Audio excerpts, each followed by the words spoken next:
सोते को जगाते हो, रोते को हंसाते हो। सोते को जगाते हो, रोते को हंसाते हो। रूठों को मनाने, रूठों को मनाने तुमको आती है। रूठों को मनाने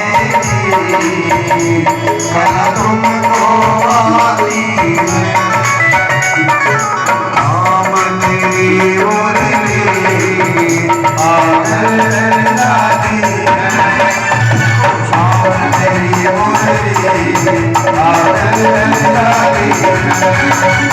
काम तेरी मुरली आकर लाती है। पागल कर लाती है। पागल कर लाती है। पागल कर लाती है। पागल कर लाती है। बोलिए वृंदावन बिहारी लाल की जय। चलिए कथा में आगे प्रवेश करते हैं।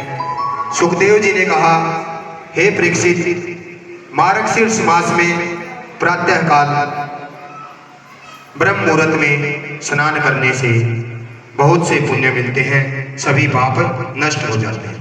यदि हम नियम पूर्वक यमुना में मार्गशीर्ष मास में स्नान करें या किसी तीर्थ में किसी नदी में स्नान करें तो हमारे सभी पाप नष्ट हो जाएंगे, हमें पुण्यों की प्राप्ति होगी।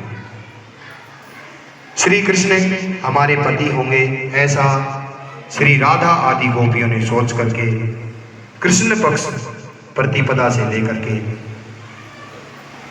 यमुना स्नान प्रारंभ किया।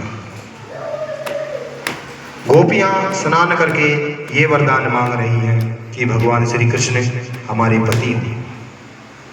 माँ राधिका ने भी 16 वर्ष से कम आयु की व्रजबालाओं के साथ माँ गौरा का यानी कि पार्वती का पूजन किया। भगवान ने उन पर विशेष कृपा की।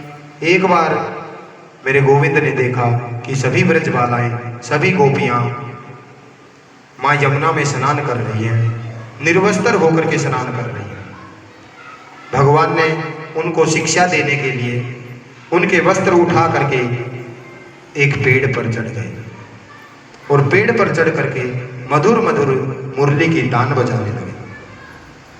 जैसे ही गोपियों के कानों में, राधा आदि के कानों में मुरली की तान पड़ी तो सभी गोपियां देखने लगी कि ये मुरली की तान कहाँ से आ रही है, इतनी मधुर मुरली की धुन कहाँ से आ रही है। एक गोपी ने देखा कि देखो उधर से भगवान श्री कृष्ण, देखो वो रहे गोविंद, हमारे वस्त्रों को भी उठा करके ले गए हैं और अब मधुर मुरली की तान बजा रहे हैं। जैसे ही गोपियों ने पुकारा कि हे श्री कृष्ण, हे गोविंद, आप हमारे वस्त्रों को दे दो, हम निर्वस्त्र होकर के स्नान कर रही हैं, हमें बाहर निकलने में बड़ी लज्जा महसूस हो रही। भगवान ने कहा कि आप बाहर आओ, तब मैं आपके वस्त्र दूंगा। सभी गोपियों ने, राधा आदि गोपियों ने कहा कि हम निर्वस्त्र हैं, निर्वस्त्र होकर के हम आपके सामने कैसे आए। भगवान ने कहा कि आपको बाहर तो आना पड़ेगा।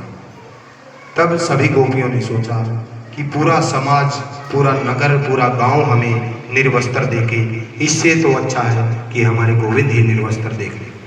सभी गोपियां शर्माती हुई निर्वस्त्र अवस्था में ही भगवान के पास चली गई।